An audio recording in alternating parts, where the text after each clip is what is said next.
Lagay ng ekonomiya, kalakalan, negosyo at iba pa. Atin ang alamin dito sa Ang Pilipinas Ngayon. Magandang araw, narito ang balitang negosyo at kalakalan.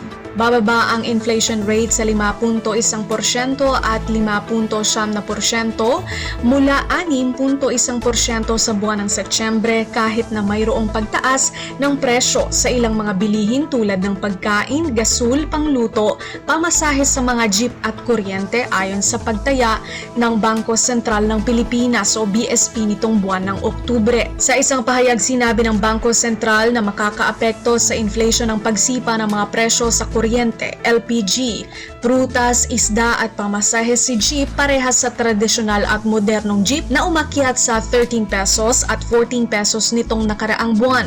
Ngunit mababalanse naman ito ng pagbaba sa presyo ng bigas, karne at gulay maging sa presyo ng krudo. Magpapatuloy ang BSP sa pagmonitor ng mga nakakaapekto sa pagtataya sa inflation at ekonomiya, kabahagi ng prioridad sa pagkuha ng datos bilang basehan ng paglikha ng polisiya pagdating sa pera. Sa pagtatapos ng ikatlong quarter ngayong taon, naglalaro ang inflation sa 6.6%, mas mataas sa 2% hanggang 4% target range ng Bangko Sentral hanggang 2024. Ang buwan ng Setyembre ang ikalawang buwan kung saan tumaas ang presyo ng mga bilihin matapos ang 6 na sunod-sunod na buwang pagbaba dahil ito sa tumataas sa presyuhan ng krudo sa pandaigdigang merkado. Umaasa naman si BSP Governor Elly Remolona na mananatiling mataas ang inflation rate hanggang sa unang half ng 2024, ngunit bababa rin naman sa ikatlong quarter ng susunod na taon. Lagay ng ekonomiya, kalakalan, negosyo at iba pa. Atin ang alamin dito sa Ang Pilipinas Ngayon. Sumipa ang presyo ng liquefied petroleum gas o LPG sa ika-4 na sunod-sunod na buwan ngayong Nobyembre. Sa magkahiwalay na abiso, sinabi ng Regasco na aakyat ang presyo ng LPG sa 50 sentimos kada kilo, habang tumaas naman ang Petron at Sulein branded LPG sa 45 sentimos kada kilo simula nitong Miyerkules. Ayon sa Petron, ipinapakita lamang nito ang international contract price ng LPG sa buwan ng Nobyembre. Ang pagbabago sa presyong ito ay nagpapakita ng pagtaas na 4 na piso 95 sentimos hanggang 5 piso 50 sentimos para sa regular na 11 kilo ng tangke ng LPG. Nakatakda pa lamang i-anunsyo ng ibang mga kumpanya ang kanilang LPG price adjustments ngayong buwan. Lagay ng ekonomiya, kalakalan, negosyo at iba pa. Atin ang alamin dito sa Ang Pilipinas Ngayon.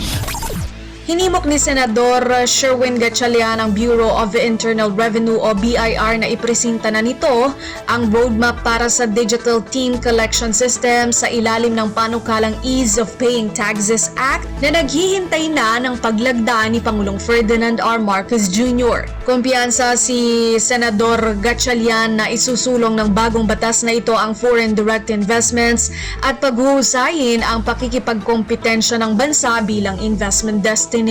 Anya, digitalisasyon ang pinakamahalagang aspekto ng panukalang ito at nasa mandato ng BIR na lumikha ng digitalization roadmap na isusumite sa Kongreso at kailangang regular na ma-update.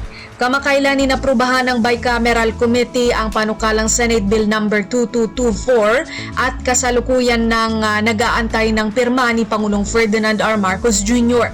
Layunin nitong simplehan ang paghain ng buwis para sa micro, small at medium enterprises at gagawin na nitong online ang halos karamihan sa proseso na may kinalaman sa pagbubuwis. Minamandato rin ng bagong batas ang paglipat na sa invoice system upang mapabilis ang value-added tax refunds at makalikha na ng special BIR division para sa small at medium taxpayers.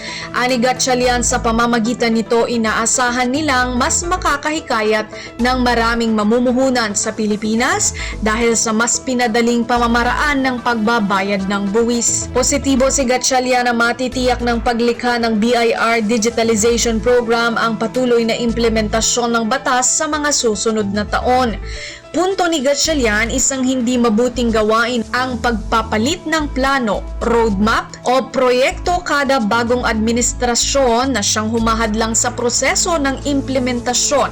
Kung kaya naman ipinaliwanag nitong sasailalim ang panukalang BIR Digitalization Roadmap sa regular na pagsusuri ng Kongreso upang siguraduhin ang pagpapatuloy ng implementasyon. Lagay ng ekonomiya, kalakalan, negosyo at iba pa. Atin ang alamin dito sa Ang Pilipinas Ngayon. At iyan ang ating balitang negosyo at kalakalan. Ito si Bea Gaza para sa Radyo Pilipinas World Service. Lagay ng ekonomiya, kalakalan, negosyo at iba pa. Atin ang alamin dito sa Ang Pilipinas Ngayon.